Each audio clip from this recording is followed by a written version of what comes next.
From the Understood Podcast Network, this is In It, a podcast about the ins and outs, the ups and downs of supporting kids who learn and think differently. I'm Gretchen Vierstra, a former classroom teacher and an editor here at Understood. And I'm Rachel Bozek, a writer and editor raising two kids with ADHD. Today, we're talking about bullying, which is not an easy topic. No, it isn't. It's quite painful for kids and for the people who care for them. Yeah, and Gretchen, as you know, we put out a call to all of our various networks looking for a family willing to share their story of how they dealt with a situation involving bullying. And while some people responded to us privately, none of them wanted to speak about it in a public way. And I totally get that. Yeah, I totally get that too. I mean, there's a lot of shame and stigma associated with being bullied, and so it's hard to want to share that with the world, right? And then for families who have kids who were bullied or were the bully, they can sometimes feel just terrible that they missed this or that they should have been there or they just should have known about this from the start and they didn't. And it can feel really terrible for families. Fortunately, we have someone here today who's helped a lot of families navigate this tricky terrain. Yep. Ellen Braaten is the executive director of the Learning and Emotional Assessment Program at Mass General Hospital, and she's a psychology professor at Harvard Medical School. She's written lots of books and has a new one on the way called Bright Kids Who Couldn't Care Less: How to Rekindle Your Child's Motivation. She's also an Understood expert. We've had her on the podcast before, and we are so happy to have her here again. Ellen, welcome back to In It. I'm so happy to be here. We're happy to have you.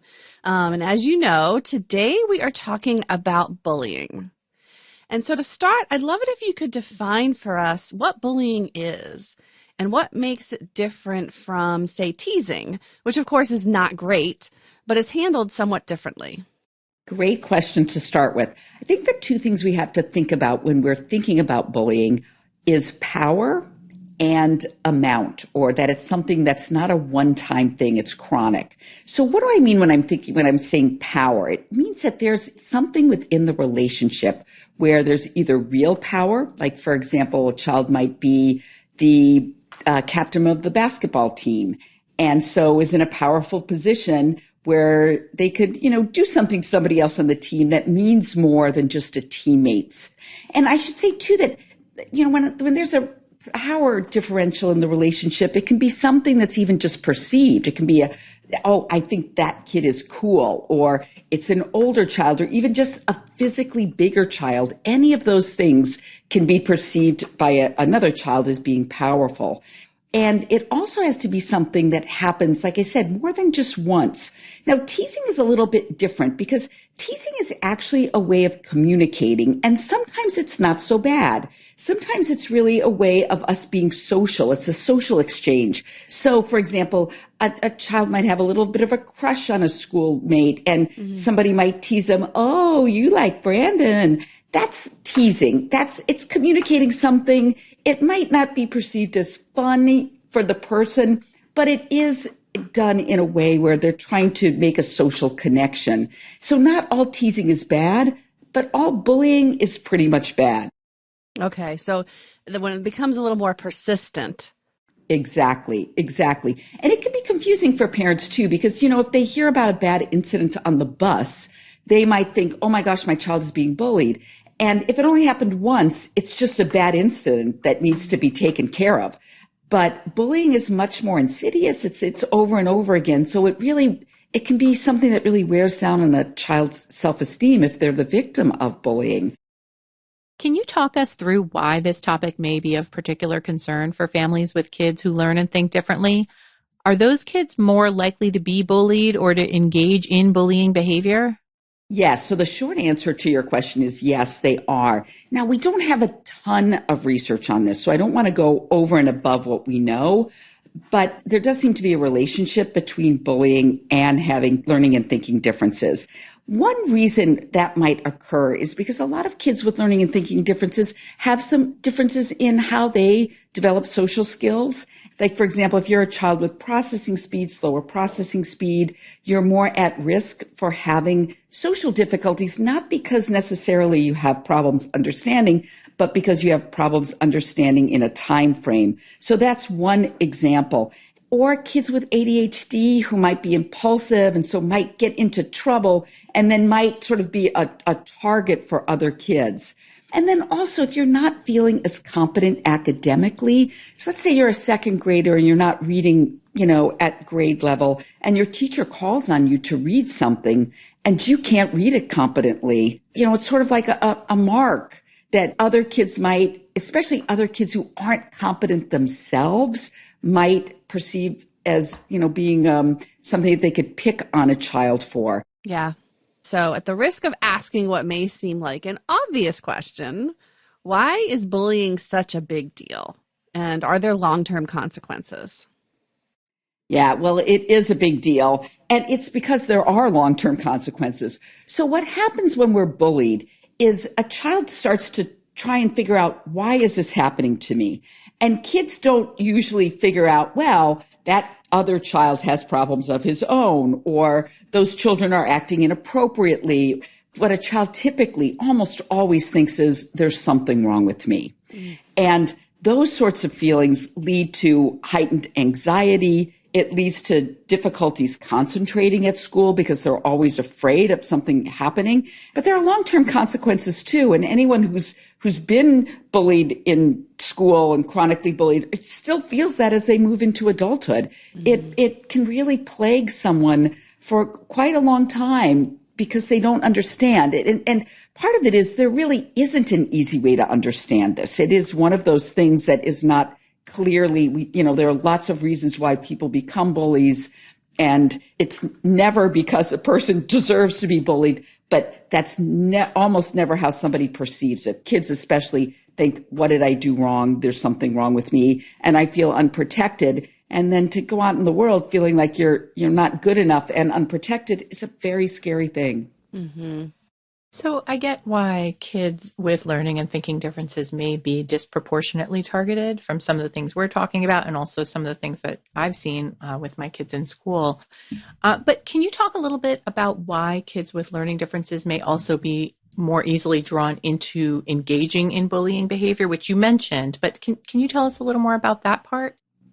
Yeah, so there are a couple of reasons for that. Sometimes when, the development of social skills are where they should be in terms of age-appropriate social skills, you tend to go with what everybody else does. You want to fit in desperately. You're in a situation where other people are bullying, and you then just join in because it's hard for you to know the difference. Sometimes kids with ADHD just impulsively join into bullying because they don't have that ability to sort of stop and think, and they wind up doing something that they really regret later, but they did it because it was in the moment, everybody else was doing it.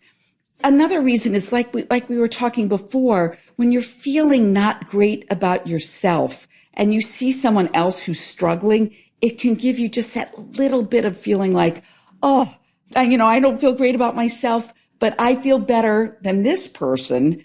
And so that's another reason why they're vulnerable to experiencing that. And then also there's just a simple fact that when we experience something, we learn how it's done, and so we learn to do it. And most of the time, kids, find themselves in a situation where they've been a bully, not really knowing how they got into that situation. And it takes a while to then figure out, how to solve the problem for them and to make sure it doesn't happen again.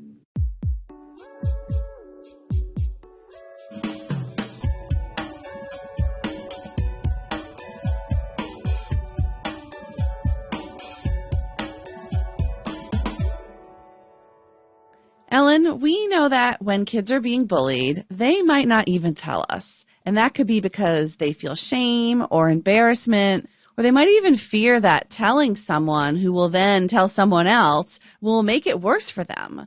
So are there signs we can be on the lookout for so we don't miss something like this? So there are some obvious signs, of course. And one of the things that parents never really necessarily think about are things that have gone missing. So a child has a pair of headphones, a backpack, something cool that they got for Christmas that's not there anymore. Any kind of unexplained bruises, cuts, anything like that, of course, is something to pay attention to. Having few friends they had before and don't have now. A child who doesn't want to go to school. And that can be hard sometimes for parents because if you've got a child with learning and thinking differences, sometimes they don't love school anyway. Right. But if that seems like it's gotten worse, for example, kids who make up reasons to not go to school or make up reasons to not go to basketball practice or be in a certain carpool. And then the obvious signs of not sleeping, not eating right, anxiety. But I started with, one of the big tells is kids who, lost their lunchbox, lost something that was precious to them. Mm-hmm. So the other issue too that you have to be aware of is cyberbullying. And in that case, you want to be checking whether or not your child is obsessively checking the phone, obsessively on social media, or not checking it at all. So any big change in behavior around any of those things is important to note. Right. Okay, so say you pick up on some of those clues, and so you check in with your child and they let you know that they are actually caught up in some kind of bullying situation. Now what? Can you walk parents through the steps they should take? Yeah, so the first thing they want to do is to get information. So they want to listen to their child, ask a lot of questions. If their child's not forthcoming, ask questions of the teacher, other parents. If it's really the situation where you really feel like this is bullying, not just teasing, but it's something that's really significant, you want to write it down, make sure you've got the story as best as you can organized in your own head. You're not, as a parent, responsible to be a detective, but you want to make sure you've helped your child make the story coherent, or you've made it that way. Because when you're the victim of bullying or experience any sort of trauma, the one thing about your story is that disconnected, overwhelmed with feelings, it's hard for you to describe it. So it can be really important then for a parent to organize that. You want to also make sure that you review the school's anti-bullying policy so you know what the school is going to do as well. And then if you feel like this really is, or even if you're just worried or suspect it is, bring the report to the school. Then you want to make sure you're monitoring the school's response. You sort of take it up the chain of command. And if you're really in a situation, and I've been in many situations like this as a psychologist, either on one side or the other, you can get legal help. You can, if it's happening where you feel like your child is not protected, you can get legal help. I never feel like that's the best place to start. And some parents do, like whether it's getting an IEP for reading or getting protection from bullying, to bring in a lawyer on the first appointment isn't usually the best way to start a collaborative situation. Now, having said that, if you really think your child is in danger, definitely that is priority number one. But, along the way, you can also, if the bullying's happening in the class, definitely meet with the teacher, ask the principal to join in if you feel like they're supportive. And so here's the opposite of bringing in your lawyer to the school, right? Is it ever a good idea to tell your child to ignore the bullying? Well, I wouldn't say ignore the bullying, but I would say you could teach your child to have some strategies to deal with the bullying. Got it. As a parent, and let's say you were in a school situation where you really feel like you know the other kids, you know their parents, you know your child. Like sometimes you might have a child who's a little bit overly sensitive to teasing, and this happens a lot where, a child is really being teased in actually a typical way, but is perceiving it as bullying. In that case, it's not that I would say necessarily ignore it, but how can we help you figure out a way to manage your feelings about this? There are lots of ways to deal with being bullied. And one of those ways is to figure out, how do we not react to inappropriate behavior? Because that's basically what it is. Somebody's acting inappropriately to you. So one of those ways is to, not overreact, walk away, teach your child sort of a kind of a brief, non-confrontational verbal response to the bully, and practice that at home too. Like, what would you say if somebody did this? One thing that stops a lot of behaviors is indifference. Right. So if you can sort of teach your child to be a bit indifferent to what somebody says, yeah, whatever, that's like the best thing to do. It's also one of the hardest things to do. But things like that, like, how would it feel to just say, yeah, whatever, and walk away? You want to also make sure your child's got a lot of, knowledge about themselves, about their strengths, any sort of, areas of difference, and be able to own some of that and not, we're more vulnerable when we feel vulnerable about our weaknesses. And so if you can make sure your child is like, yeah, reading is a little bit tougher for me than it is for other kids. So what? Mm-hmm. That can be helpful too. That's where bullying can sort of pinpoint one little part of someone's personality. Just, the fact that they're not good in hockey, or they're not a good reader. A lot of times that's where bullying starts. And so you want to make sure that that doesn't define who your child is, and you help them shift their focus onto the things that they're really good at doing. Yep. So here's a question. What if your kid has an IEP and they're being bullied at school? Does that change the situation, or are there specific requirements that the school has because of the IEP? Yeah, definitely. If your child, it's social skills, it's an area of growth and a goal for your child on the IEP, which oftentimes, not always, but oftentimes if a child is being bullied, there's the opportunity to either add that to the IEP or to make sure that the IEP goals are being followed. So what kind of goals would that be? Well, it would be things like social skills training, interpersonal skill building, doing things, and this can be as part of a goal, increasing self-advocacy so that a child knows, when do I say stop, when do I walk away, when do I seek the assistance of an adult that's near me. The goal in an IEP shouldn't be to make a child less teasable. It should be make a child more self-aware and to develop coping skills. Also, for some kids, knowing the difference between sort of like tattling, and because tattling, when it's inappropriate, can also make you more of a target for bullying. Right. As well as identifying the difference, again, between sort of playful teasing and hurtful teasing and bullying. And then sometimes in IEPs, you can have just very simple goals, like having some sort of a signal system to use when a child needs an adult intervention or a friend intervention, or having somebody who's really available, somebody on the school staff who can help the child make reports, or who the child can check in with once or twice a week. So all of those can be part of an IEP and are, ways to prevent bullying and make a child more proactive. Yeah, those are good tips to think about for families and schools, about ways that the IEP can really support, right, the kid in the situation. And, I should mention, too, that there's the other side of this, too. Like a child who is a bully might have an IEP as well. Right. And some of their goals might be sort of on the other side of it. When is my behavior being inappropriate? What happens when I act this way? So there can be both sides, but definitely being bullied, being a bully can all be part of a child's IEP and areas of, social emotional growth.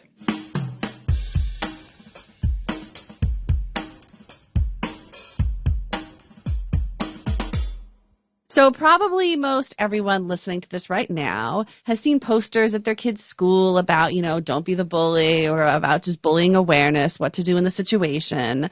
And we've got Anti-Bullying Month, which is right now in October.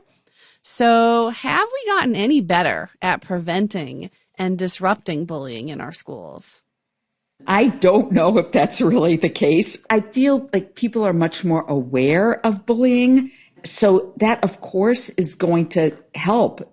We do know that cyberbullying has gotten worse because it didn't exist before. So the stakes are much higher than they were. So even though I feel like an old person talking about how back in my day, right? But in this day, the stakes are much higher. They last forever. but the possibility of educating your child is also higher too. Because the bad part about social media is that it's out there. The good part is that we can control it. We can mute. We can turn it off. We do not have to engage in this. That's and right. Even if you've been the target of something on social media, if you just ignore it, it will go away, or the adults, if it's really bad, will take care of it. It's also easier to prove that it's happening as well. Mm-hmm. So it's tough, though. It's really tough being a kid these days with this, managing what all of this means. Yeah, I think one of the big differences with just the tech stuff with kids is just that it makes it, I feel like it escalates things. Like things move more quickly than they did, I'll say, back in the day when I was a kid. Yep. And like the girls might have been like passing notes, and the notes took a long time to write, and then you had to pass it along. And then like, you know what I mean? So like the escalation didn't happen as quickly as it does now, because everything is just a matter of seconds on a phone. Absolutely. And that back to why kids with learning and thinking differences are more vulnerable that's one reason, is that oftentimes kids with learning and thinking differences take a longer time to process something. That's a really good thing in a lot of ways. But when things are happening really fast and it takes you a little bit longer to read something or interpret something or understand the meaning of it, you are more vulnerable then to being confused by something or a victim of something. So yeah, I think this time now, in terms of how bullying can occur, does make the kids that, my favorite kids we're talking about, much more vulnerable to situations that are difficult for them to interpret and cope with.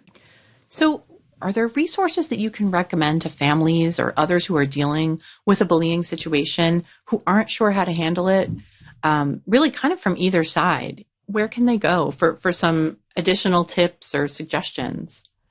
Well, Understood has a lot of content on this, and I think it's a great resource for parents. There's also the new Wonder app, which is fairly new, and I am on the Wonder app. I have a group called Focus and Social Skills, so I would love to hear from you and answer questions and get ideas about what kinds of topics you might want me to talk about. But sometimes the best place to get advice is from other parents who have gone through the same thing. Yeah. So that's kind of the beauty of the Wonder app, is you'll be conversing with other parents who have gone through similar situations. And then, the other thing that I would recommend is, if you're really worried about this, that something is becoming chronic, you're concerned about your child's mental health more than just like, oh, he's really down about this situation, but I'm really worried that he's depressed or anxious, seek counseling. It can be very helpful in situations like this. And oftentimes I'm so surprised how just a few sessions of therapy can turn this whole thing around. So don't feel like, oh, I'm consulting with a psychiatrist or a psychologist. It's going to take forever. No, sometimes it is indicative of a bigger problem, but oftentimes it's not. It's a situation that can really be an avenue for change and understanding. Well, Ellen, I think we've covered a lot today, and I want to thank you for joining us on In It to talk about such an important topic. I was so happy to be here, and it is an important topic, and I just enjoyed this so much. Yes, thank you so much. It was great talking with you.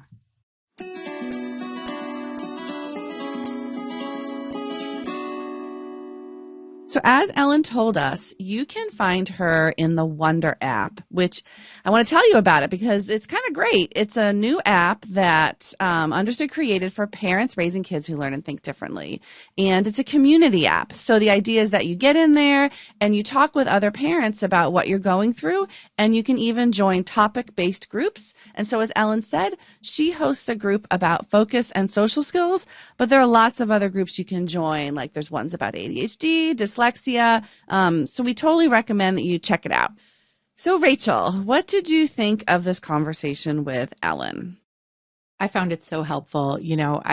I know this is a raw and painful topic for a lot of people, myself included, and I really appreciated her kind of providing that framework for us to understand that it's never a kid's fault when they're the target of bullying, and even when they are the one engaging in the bullying behavior in the situation. And, we know that there could be something going on in kids' lives that kind of lead to either of these things happening. And it is just so helpful to have some resources and ideas of where to turn to learn more about this, because we know that sometimes this kind of stuff comes up when we least expect it. Yeah. Listening to Ellen and some of the things that she shared also just reminded me that this is sort of an issue that lots of families deal with. And so, we're not alone in this, and we shouldn't feel alone. So I'm so glad that Ellen came on to talk with us about it. I am too.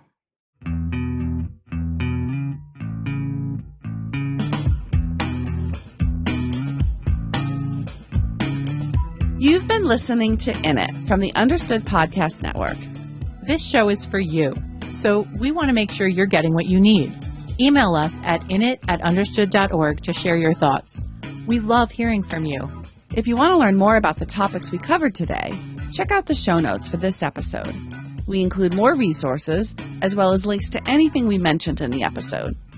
Understood.org is a resource dedicated to helping people who learn and think differently discover their potential and thrive. Learn more at understood.org/mission. In It is produced by Julie Subrin. Brianna Berry is our production director. Justin D. Wright mixes the show. Mike Errico wrote our theme music. For the Understood Podcast Network, Laura Key is our editorial director. Scott Cocchiere is our creative director, and Seth Melnick is our executive producer. Thanks for listening. And thanks for always being in it with us.